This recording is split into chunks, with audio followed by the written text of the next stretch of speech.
जय श्री राम।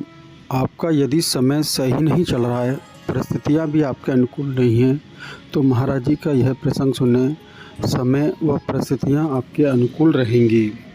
श्री तुलसीदास जी चंदन उतार रहे हैं, नेत्र प्रेम आंसुओं से भरे हैं। मंदाकिनी गंगा जी के किनारे चित्रकूट में मौनी अमावस्या के दिन बैठे हैं, चंदन उतार। भगवान प्रकट हो गए, बाबा थोड़ा चंदन हमें दे दो।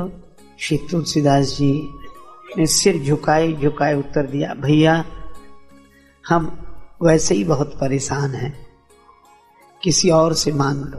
घाट पर बहुत से पंडे हैं, हमें हमारे हाल पर अकेला छोड़ दो। राम जी मन ही मन हंसे कि जिसके लिए परेशान है वही तो सामने है। भगवान ने कहा कि बाबा चंदन दो चाहे मत दो, पर एक बात बताओ, क्यों रो रहे हो? कौन खो गया है तुम्हारा? श्री तुलसीदास जी ने कहा, मेरे भगवान मुझे नहीं मिल रहे। तब तो आपके भगवान बड़े कठोर हैं, आप इतना रोते हो, भगवान नहीं मिल रहे।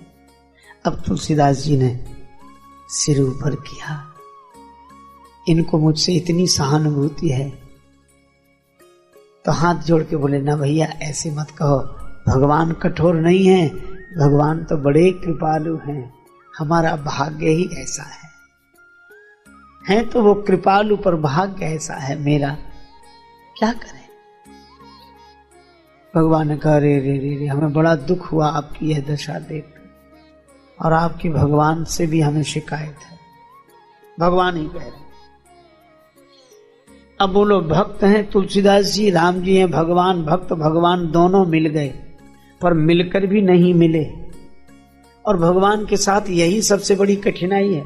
एक संत कहते थे कि जगत के पदार्थों की प्राप्ति अप्राप्त की प्राप्ति है। जगत के पदार्थों की प्राप्ति, हम उसी की तो कामना करते हैं जो प्राप्त ना हुआ हो। अप्राप्त की प्राप्ति है, पर परमात्मा की प्राप्ति तो प्राप्त की प्राप्ति है। वो तो मिले हुए हैं, खोया होए तो फिर मिले, और रूठा ले ही मनाए, और मिला रहे फिर ना मिले, तासों कौन बसाए। भगवान मिले हैं, दिख रहे हैं फिर भी नहीं दिख रहे हैं। नियरे होए सूझत नहीं, लानत ऐसी जिंद, तुलसी या संसार को भयो मोतिया बिंद। आंख ठीक नहीं है, पर आंख का मोतिया बिंद, ज्ञान वैराग्य के नेत्रों में राग द्वेष का मोतिया बिंद आ गया है। अंजन चाहिए, और अंजन भी कौन सा? गुरुपद रज मृदु मंजुल अंजन। जिन आंखों से राग द्वेष के कारण हम परमात्मा को नहीं देख पाते, मन की उन्हीं ज्ञान वैराग्य की आंखों में जब राग द्वेष का मोतिया बिंद मिटाने के लिए गुरुदेव के चरण धूलि का अंजन लगाते हैं, तब हम भगवान को देख पाते हैं। यह गुरुदेव की महिमा है। कहते हैं तुलसीदास जी, राम जी हैं भगवान, लेकिन आवश्यकता है गुरुदेव की। तो गुरुदेव बनकर बोले कौन? हनुमान जी। आवाज सुनाई पड़ी, एक सिद्ध पुरुष बैठे थे, वे अपनी भाव दशा में आनंदित होते हुए श्री हनुमान चालीसा का पाठ सुन रहे थे। और जैसे ये पंक्ति आई, शंकर सुवन के श्री नंदन, कहने लगे, बंद करो बंद करो बंद करो, अशुद्ध पाठ मत करो। अरे महाराज, इसमें पुस्तक में श्री हनुमान चालीसा की प्रति में यही लिखा है। महात्मा बोले, लिखा है तो भी मत पढ़ो। अरे कल लिखा है? कल तुम लेखे की बात करते हो, हम देखने की बात करते, हमने जो देखा है। तो क्या? महात्मा बोले, शंकर सुवन केशरी नंदन मत कहो, ये पढ़ो, शंकर स्वयं केशरी नंदन। शंकर जी ही श्री हनुमान जी के रूप में प्रकट, शंकर जी ही श्री हनुमान जी के रूप में प्रकट हुए। प्रगटे श्री काशीश कीश बने, राम भगति के काज। श्री शंकर जी हनुमान जी के रूप में आए। अच्छा, शंकर जी कौन? शंकर भगवान सदगुरु हैं, वंदे बोधमयम नित्यम गुरुम शंकर रूप। तो शंकर जी हैं गुरुदेव, और उनके अवतार हनुमान जी। तो हनुमान जी गुरु तत्व हैं, हनुमान जी गुरु हैं, इसलिए गुरु को पाना हो तो हनुमान जी को देखो। हनुमान जी के रूप में सदगुरु मिल जाते हैं। अच्छा, और एक बात कहूं, तुलसीदास जी को हनुमान जी गुरु रूप में दिखाई देते, पर एक भक्त को हनुमान जी मिले, वे हैं भगवत भक्ति भूषण परम भागवत श्री भरत जी।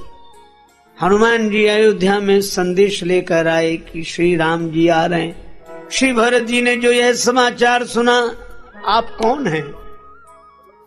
इतने परम प्रिय वचन सुनाने वाले कौन हैं? हनुमान जी विप्र रूप में आए थे, प्रकट हो गए अपने वानर रूप में, और यही कहा, जी ने कहा कि मैं पवन का पुत्र हनुमान। श्री भरत जी, आपसे पहले भी मिला हूं, आपका दर्शन हुआ है पहले भी। हाँ, अरे हनुमान जी। श्री भरत जी ने भुजाएं बढ़ाई, हनुमान जी को हृदय से लगा लिया, अत्यंत आनंदित हुए। और मिलकर जब अलग हुए तो श्री भरत जी ने श्री हनुमान जी से कहा, क्या आप सचमुच हनुमान हो? हनुमान जी ने कहा, सचमुच के हनुमान कैसे होते हैं? भरत जी अत्यंत भाव भरी दशा में कहते हैं कि यह तो मैं भी समझ रहा हूं कि आप हनुमान हो। हमारे नेत्र कहते हैं कि आप हनुमान हो, बुद्धि कहती है कि आप हनुमान हो, बुद्धि कहती है कि आप हनुमान हो, नेत्र कहते हैं कि आप हनुमान हो, लेकिन जब आपको हृदय से लगाता हूं तो हृदय कुछ और बोलने लगता है। का हृदय क्या बोलता है? तो ऐसे लगता है कि हनुमान जी से नहीं, राम जी से मिल रहा हूं, तो कहीं आप राम जी तो नहीं है? इस रूप में आ गए। हनुमान जी के आंसू बरसने लगे। राम जी के मिलन का अनुभव क्यों हो रहा है? सूर्य उदय तो होता है, पर दीवार के कारण प्रकाश भीतर नहीं आ पाता है। जैसी प्रकाश बाहर भीतर आना चाहता है, अच्छा अगर दीवार की जगह द्वार हो तब तो प्रकाश को आने में कोई कठिनाई नहीं, द्वार से तो प्रकाश पहुंच जाता है, दीवार से नहीं पहुंचता। और दीवार और द्वार में अधिक अंतर नहीं है। द्वार में कुछ लगा दो तो द्वार ही दीवार है, और दीवार में से कुछ हटा दो तो दीवार ही द्वार है। द्वार में कुछ लगा दो तो द्वार ही दीवार है, और दीवार में से कुछ हटा दो तो दीवार ही द्वार है। इसी तरह जिनके जीवन में द्वार और दीवार का अंतर स्पष्ट हो गया, अर्थात जिनकी जिंदगी की दीवार में से अहंकार का कुछ हट गया, तो ये जिंदगी दीवार नहीं द्वार बन जाती। अहंकार का कुछ हटते ही जिंदगी दीवार नहीं द्वार बन जाती है, और अहंकार का कुछ लगते ही यह द्वार ही दीवार बन जाता है। हनुमान जी में अहंकार का कुछ नहीं है, इसलिए उनका जीवन द्वार है, का जीवन द्वार बन जाता है। इसी तरह अहंकार का कुछ हटते ही परमात्मा प्रकट हो जाते हैं उसके जीवन में। तो हनुमान जी का मिलना तो भगवान का मिलना है।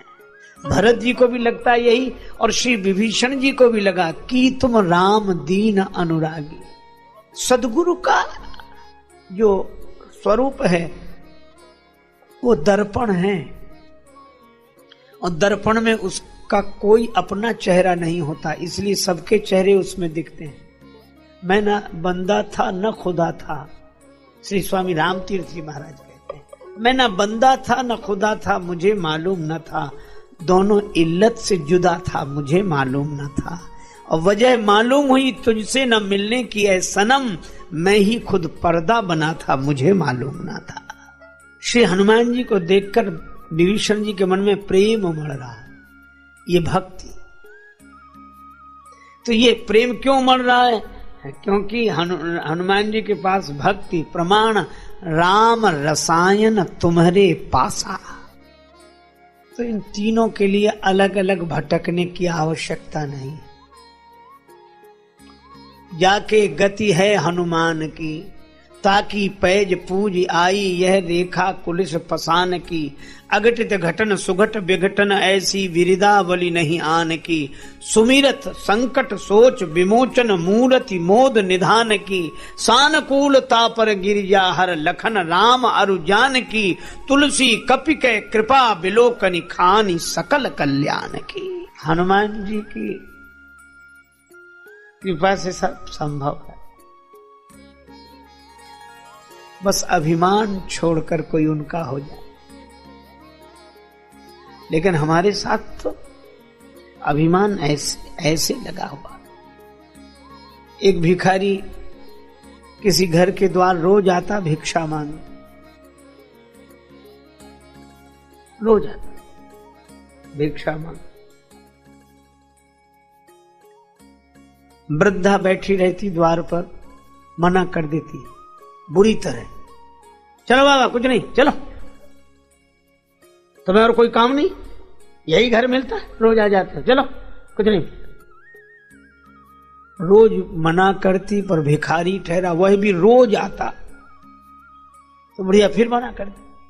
ये नियम था, वो मना करना बंद न करे, वो आना बंद न करे। एक दिन वो वृद्धा कहीं गई थी मोहल्ले में किसी के यहां, पीछे से वो भिखारी आया तो बहू थी घर में, कुछ मिल जाए भिक्षा। तो बहू ने कहा कि बाबा जाओ, कुछ नहीं है, जाओ। भिखारी चला गया। रास्ते में वो सास मिल गई, वो वृद्धा। कहां गए थे बाबा? तुम्हारे यहां गए थे, कुछ मिला ना? क्यों? बहू ने मना कर दिया। बहू ने मना किया? बहू कौन होती मना करने वाली? चलो लौट कर। भिखारी ने सोचा इन दोनों के झगड़े में हमें फायदा, वो भी आ गया। सास ने कहा तूने मना किया? बहू बोली जी माता जी। क्यों किया? आप करती थी ना रोज में, तो जो मैं करूंगी सो तू करेगी? मेरी बराबरी कर रही है, कल से आई है, तेरा हुक्म चलेगा। मैं जो कहती हूं वह होता है, तूने कैसे कहा? बहुत डांटा। बहू बोली गलती गलती, अच्छा गलती है ये, मेरी बराबरी कर रही, अपराध है, बहुत बड़ा अपराध। माता जी हाँ, बहुत डांटा। भिखारी ने सोचा कि अब ठीक है, लेकिन बहू को डांटते हुए सास बोली मना करती तो मैं करती, तू कौन है मना करने वाला? और इतना कहकर भिखारी से बोली बाबा अब मैं मना करूं, कुछ नहीं है, जाओ। अरे अभिमान की हालत तो ऐसी है, मना भी करें तो हम करें।